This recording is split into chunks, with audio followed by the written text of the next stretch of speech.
大家好，歡迎嚟到 Joe's Domain。咁上一次我哋介紹咗點樣去架構一個 HTTP server 啦。咁今次我哋就會介紹翻點樣去利用 IoT network 去連接唔同嘅 IoT device。咁事不宜遲，我哋而家即刻開始。咁首先咧，我哋係需要一個 server 先嘅。去控制一間嘅 IoT device 啦。另外就係有個 PC 啦，PC 就駁住個 server 去控制啦，去俾 command 啦。跟住就係我哋需要一個 switch 去連結住呢個 PC 同埋呢隻 server 啦。OK，咁我哋連接咗先。OK，咁因為我哋而家要連接一啲 wireless 嘅 device 啦，咁我哋係需要一隻wireless 嘅 router 啦。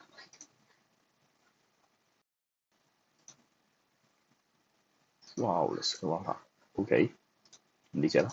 OK，咁我哋又再連接埋個 switch 啦。好啦，咁跟住我哋就揀翻一啲 IoT device 落去啦。咁就我哋有隻 webcam 啦，跟住有盞燈啦，全部都係 IoT 嘅。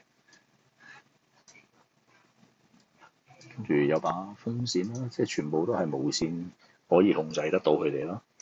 有個咖啡機啦。OK，咁首先咧，我哋就係需要將呢一啲嘅無線嘅裝置啦，去連接咗我哋個無線嘅 router 先啦。咁我哋首先入到去，我哋要俾翻個SSID 佢先，係啦。SSID 咁我哋叫做租啦。OK，咁俾翻晒佢哋先。SSID 呢度租啦。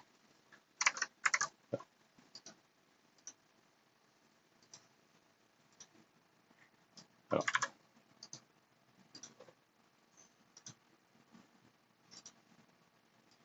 租。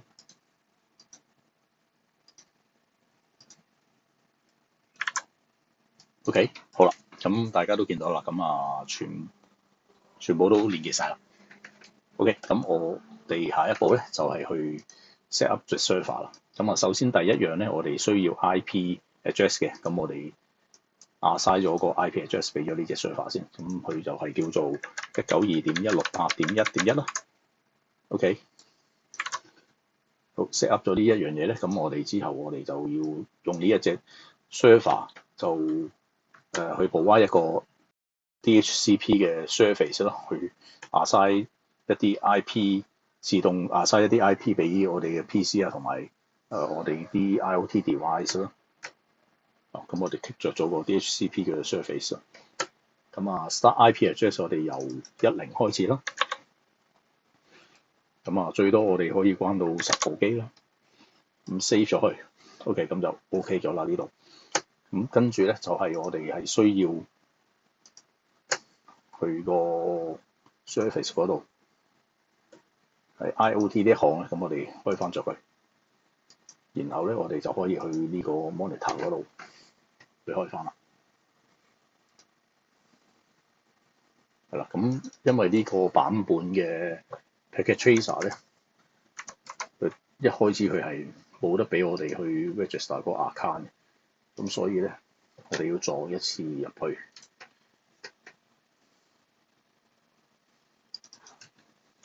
照打翻呢一個 address 先，咁租啦，咁1、2、3、4，我哋一間會 register 呢一個，但係而家未 register，咁會死一次，咁我哋而家先晒入，咁租1、2、3、4，咁 create 啦。好，咁我哋就 create 咗呢一個 user，就係租嘅 account 咁樣啦。咁我哋喺翻我哋唔同嘅 device 上邊去 set up 翻呢一樣嘢，係啦 setting。咁喺呢一度，咁 remove server 啦，咁 server address 就係192.168.1.1， copy 咗先。OK，咁 user name 就係租啦，1、2、3、4啦。咁 connect。OK，如果見到 refresh 咧，就即使係成功咗 connect 住咗噶啦。好，咁每一步都係咁樣做翻啦，係一樣嘅，1、2、3、4 connect。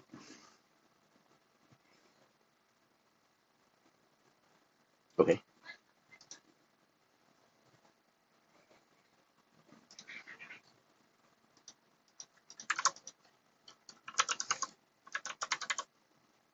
connect。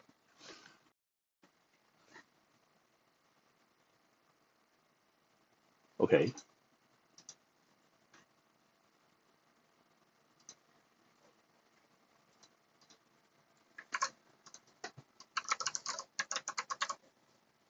好啦，最後一隻。好啦，咁成功都連結埋，咁我哋可以去翻頭先呢度啦。咁我哋見到啦，4隻機都係連結晒嘅啦，綠色咗。咁我哋可以咧利用呢一個咧去開熄。控制住呢度會着燈嘅，如果開咗嘅話，開熄 OK。個燈都係啦，咁會越嚟越光咁樣嘅，熄咗佢。風扇都係啦，有細有大咁樣啦。OK， 咁就 server 呢一 part 咧就係完成咗。咁我哋就最後咧就係去我哋嗰個 workstation 嗰度啦。咁set up 埋，咁就 OK 啦。咁去翻 IP address。咁頭先我哋喺 server 呢一邊咧，咁已經係 set up 咗個 DHCP。咁所以我哋而家 click 翻 DHCP，佢就會自動帶到個 address 俾佢噶啦。咁跟住就係去翻 desktop 呢度啦，好似係 server 咁去翻個 monitor。咁 set up 翻啲資料就可以啦。咁就我哋可以用呢個 workstation 去控制到我哋所有嘅 IoT device。咁set 翻個 server IP 啦、user 啦、password 啦、login。OK， 咁一樣啦。咁見到翻啦。咁係啦，呢個燈嚟嘅。咁係啦，可以控制得到佢咯。咁風扇啦。咁個 cam 啦，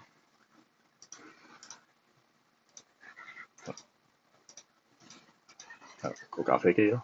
OK， 好啦，咁我哋已經成功咗可以試驗到啦。咁所有嘅 IoT device 我哋都已經可以遙距咁可以 set 得到噶啦。好啦，咁我哋今日嗰個教程就嚟到呢一度。咁而呢一集咧，亦都係我呢一個系列 Packet Tracer 呢一個系列嘅最後一集嚟㗎啦。咁嚟緊陸續咧，我都會有唔同嘅系列去推出嘅。咁希望大家可以留意一下。咁亦都可以希望大家可以 like、share 同埋 subscribe 我呢個頻道啦。咁多謝晒大家，下集見，拜拜。